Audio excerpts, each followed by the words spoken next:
Ratusan wali murid di Kota Palembang menggelar aksi demo depan kantor Ombudsman Sumatera Selatan menuntut pencabutan status PPDB jalur prestasi yang ditunda oleh Ombudsman Sumsel. Yang juga banyak masukan dari wali murid, anak-anaknya sampai hari ini.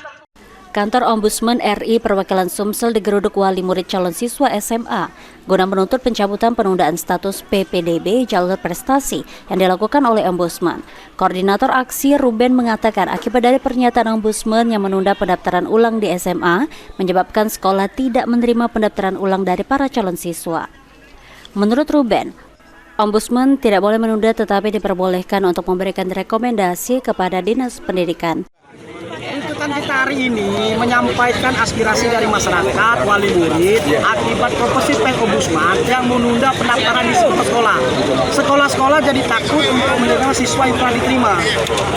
Dan secara objektif kita sampaikan, kalau memang ada laporan masyarakat ke Ombudsman, ya terima dengan sepenuh hati yang melapor, diproses. Kalau bisa yang melapor itu, semuanya diakomodir. Dan kalau memang berprestasi dan berhak layak sekolah, kami masyarakat 100% mendukung PJ Gubernur, Diknas Sumsel untuk mereka diterima di sekolah yang bersangkutan, bukan memotong tali rantai yang telah baik ini.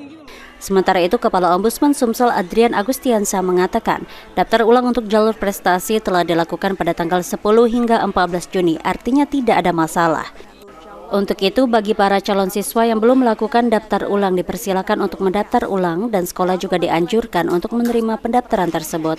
Cukup tinggi, seperti itu. Pak, putusannya akhirnya apa Pak hari ini Pak? Rekomendasi lagi untuk pendaftaran Ya, kalau untuk pendaftaran ulang, kalau andai kata memang ada yang ketinggalan kemarin, silakan diterima dulu. Seperti itu. Ya, sekolah silakan seperti itu. Setelah sebelumnya melakukan pemanggilan kepada seluruh kepala sekolah SMA negeri di Palembang, Ombudsman akan segera memberikan saran korektif untuk PPDB jalur